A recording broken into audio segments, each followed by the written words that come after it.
मी त्याच्या आधी एक अत्यंत महत्वाचा विषय तुमच्या समोर मांडतो. माझ्या बाजूला बाबूराव माने उपस्थित आहेत. शिवसेनेचे धारावीचे आमदार होते. खूप जुने निष्ठावंत शिवसैनिक, सामाजिक कार्य त्यांनी अनेक वर्ष त्या भागात केले. बाबूराव माने यांनी सकाळी ते मला येऊन भेटले आता आणि अस्वस्थ आहेत. धारावीमध्ये जो अत्याचार सुरू आहे, आम्ही जो लढा देतो आहोत धारावी वाचवण्याचा, तो का काल रात्रीच ना परवा रात्री यांची एक 30 ते 32 वर्ष जुनी व्यायामशाळा जिम आहे. अडाणीचे लोक आले बुलडोजर घेऊन, त्याने त्यांची जिम तोडून टाकली. कारण नाही, काही नाही, काही नाही, नोटीस नाही, काय रात्री त्यानंतर आता त्यांची एक फार जुनी शाळा आहे, आपल्याला माहित असेल, मनोहर जोशींच्या नावानं, आणि एक मैदान आहे. 30 वर्षापेक्षा जास्त काळ ती शाळा ते चालवतात. आता त्यांना ती शाळा तोडायची आहे. ते मैदान ताब्यात घ्यायचं गौतम अडाणीला. अख्खा देश त्यांनी जवळजवळ ताब्यात घेतल्यावर आमच्या गोरगरीब सामाजिक कार्यकर्त्यांच्या संस्था जे चालवतात कष्टानं, त्या काय प्रॉफिट मेकिंग संस्था नाही आहेत धारावी आसपासच्या परिसरातल्या. आणि मला वाटतं ती म्हाडाने बांधून दिलेली आहे जागा, जी म्हाडाची लीजवर आहे. म्हाडाने दिलेली जागा, लीजवर असलेली जागा, गौतम अडाणींचे लोक अशा तऱ्हेने त्या धारावीमध्ये हाहाकार माजलेला आहे. काय देवेंद्र फडणवीस या मुंबईचे पालकमंत्री, हा अत्यंत गंभीर विषय आहे आणि हा प्रत्येक मराठी माणसाच्या काळजात कट्ट्यार खुपसणारा हा विषय आहे. माननीय उद्धव ठाकरेंना आम्ही सगळे धारावी वाचवा का सांगतो, ते यासाठी सांगतो. रात्री अपरात्री तुम्ही बुलडोझर जेसीबी घेऊन सामाजिक कार्यकर्त्यांच्या संस्थांवरती ते चालवता, फिरवता. पोलीस काही करायला तयार नाही. म्हाडाचे अधिकारी हात वर करतात, आम्ही काही केलं नाही म्हणतात. मग हे कोण करताय?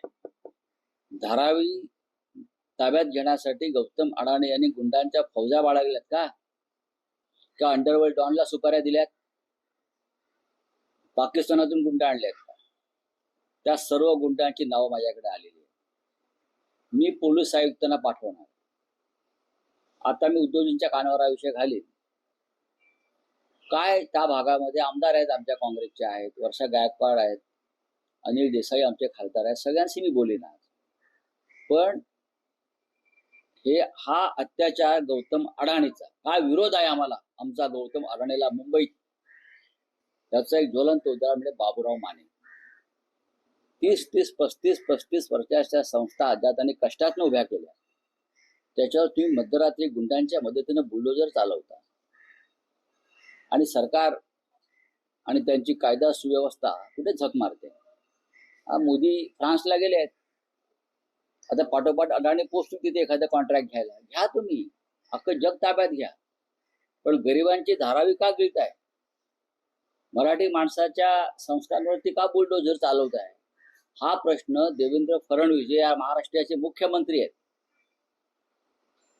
हे जे आहेत महापालिकेत निवडून आलेले आहेत भाजपचे, आणि त्यांचे प्रमुख मराठी, तुमच्या अंगात मराठी रक्ताचा एक जरी थेंब असेल खरा, तर अडाणीला प्रश्न विचारा की हा जो तुझा मराठी माणसाला उद्ध्वस्त करण्याचे जे काय कारस्थान चालू आहे ते कशासाठी, कोणासाठी? धारावीमध्ये शिवसेना विरोधाचे हे कारण आहे. चला पुढे बोला. स्थानिक स्तरावर बाबूराव माने हे धारावी बचाव आंदोलनाचं नेतृत्व करतायत. बघा, मुख्य कारण तेच आहे की त्यांनी धारावी मधले रहिवासी, धारावी मधले छोटे छोटे उद्योजक, कुटीर उद्योजक, त्यांच्या संरक्षणासाठी तो लढा उभारलेला आहे. सर्व पक्षीय, त्या शिवसेना आहे आणि ते तिथे शिवसेनेचं नेतृत्व करतात. त्याची किंमत त्यांना नक्कीच मोजावी लागते. गौतम अडाणींनी गुंडांच्या टोळ्या पोचल्या आहेत का, हा माझा प्रश्न आहे. गौतम अडाणी हे उद्योगपती स्वतःला समजतात ना, मग त्यांनी उद्योगपतीसारखं वागावं, त्यांनी रतन टाटासारखं वागावं, त्यांनी मुकेश अंबानीसारखं वागावं उद्योगपती म्हणून, त्यांनी बिर्लासारखं वागावं, त्यांनी गुंडांच्या टोळीच्या प्रमुखासारखं वागू नये, त्यांनी दाऊद इब्राहिम वगैरे वगैरे जे आहे, छोटा शकील, त्या पद्धतीनं वागाल तर आम्ही छातीवर गोळ्या झेलायला तयार आहोत. हे माझ्या गौतम अडाणीला आव्हान आहे. मला सांगतो, उद्या 2 वाजता आम्ही एअरपोर्टला जातो. जे एअरपोर्टला मध्यंतरी प्रकार झाले आहेत, परत मला सांगतो, उद्या 2 वाजता आमच्या एअरपोर्टला मिळावा. ज्या पद्धतीनं एअरपोर्ट सुद्धा ताब्यात घेऊन काही गुंडांच्या ताब्यात दिलाय आणि तिथे गोल्ड स्मगलिंग सारखे प्रकार त्या गुंडांकडून आले समोर, आणि त्यासाठी शिवसेनेला तिथे दडपण्याचा प्रयत्न होतो आहे. उद्या आम्ही 2 वाजता एअरपोर्टला जात आहोत. तुम्ही आरोप केलाय की पाकिस्तानातून गुंड आणले, आणले आहेत काय असा प्रश्न आहे. तुम्ही समजून घ्या मी काय म्हणतोय. पोलीस म्हणतात ही कारवाई आम्ही केली नाही. हे महेंद्र कल्याणकर जे माडाचे प्रमुख आहेत, सीओ आहेत SRAचे, तर त्यांना जाऊन भेटले, त्यांनी हात वर केले, मी कारवाई केली नाही. मग रात्री घुसून JCP आणि बुलडोजर घेऊन कोणते गुंड घुसले?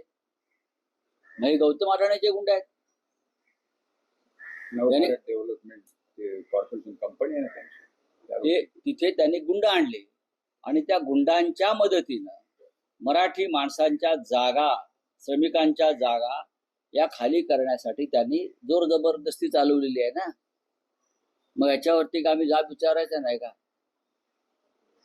सरकार जर करत नाही म्हणजे देवेंद्र फडणवीस कुठे आहेत या सगळ्या विषयामध्ये? हे माझे आमदार आहेत, त्यांच्यावरती जरी परिस्थिती आहे तर इतर सामान्य माणसांची काय परिस्थिती आहे? धारावीतल्या लोकांना तर घाबरून टाकायचा, माझ्यावर कारवाई करून दहशत निर्माण करायची गुंडांच्या मदतीने. आणि हे गुंड कुठून आणलेले आहेत आणि या गुंडांना कोण पोचतंय याचं उत्तर गौतम अडाणीच्या कंपनीने द्यावं. गौतम अडाणीची कंपनी या लेवलला आली असेल धारावीमध्ये तर मग मराठी माणसाबरोबर सरळ टक्कर होईल, हे सांगतो मी. मग संयुक्त महाराष्ट्राचा लढा 106 मेले, 1006 मरतील. तेव्हा हे गौतम अडाणींना समजून घ्यावा. हे मी प्रथम या विषयावर बोलतोय. आता माझा विषय नव्हता कालपर्यंत. ज्या पद्धतीने माझ्याकडे बाबूराव माने आले आणि तो विषय मी समजून घेतलेला आहे. मला अत्यंत चिंता वाटते मुंबईतल्या मराठी माणसांची.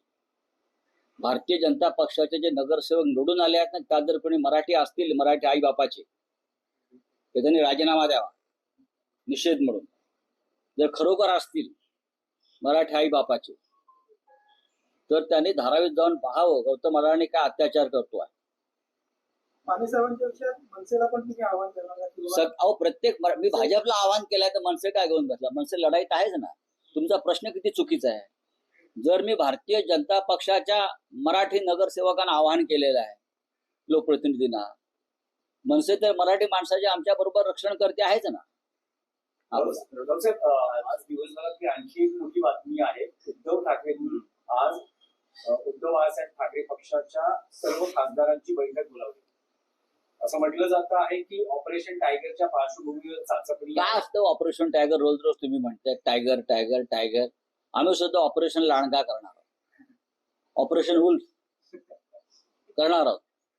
कारण सगळे लांडगे जे तिकडे गेले आहेत ना, ऑपरेशन वुल्फ. कशाला वाघाचा अपमान करतात?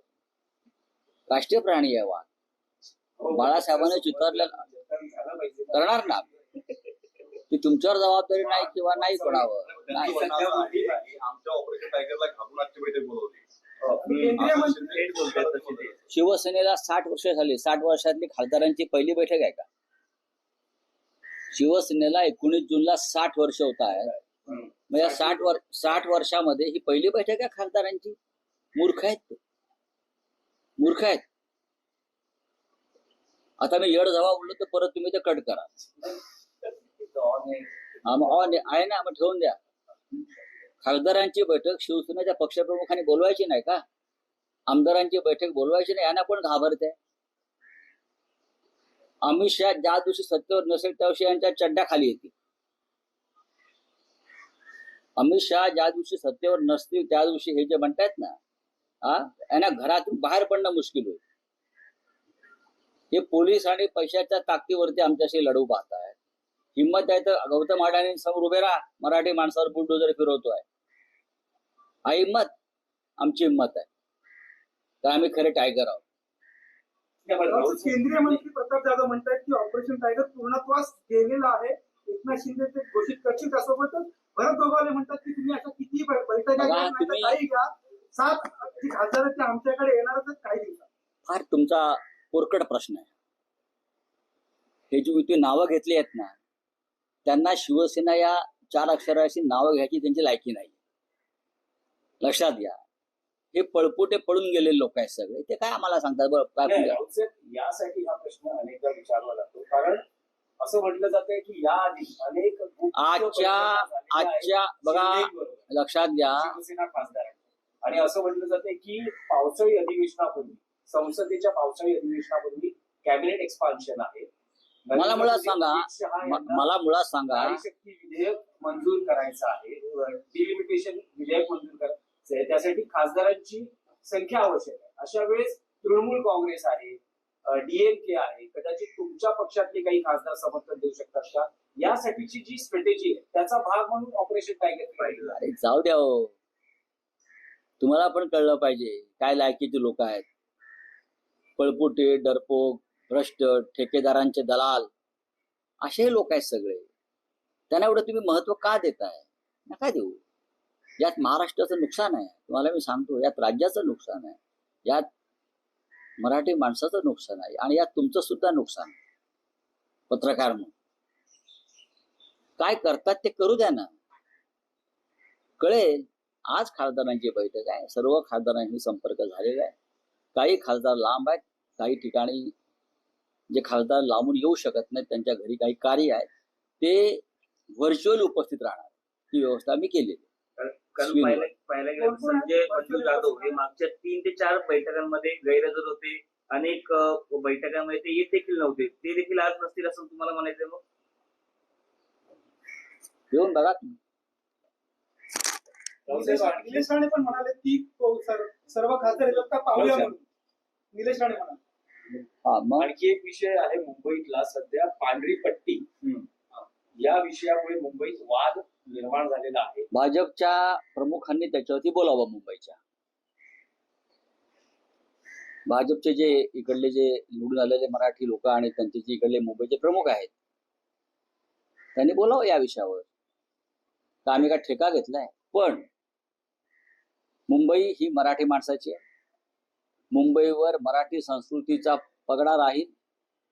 त्यासाठी आम्ही महाराष्ट्र नवनिर्माण सेना, काँग्रेस आणि राष्ट्रवादी काँग्रेस हे सतत संघर्ष करत राहू.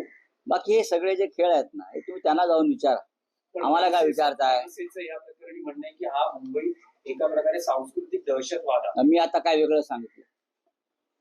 मी वेगळं काय सांगितलं? की मुंबईतला मराठी माणूस, मराठी संस्कृती यांच्या रक्षणासाठी आम्ही कटिबद्ध आहोत.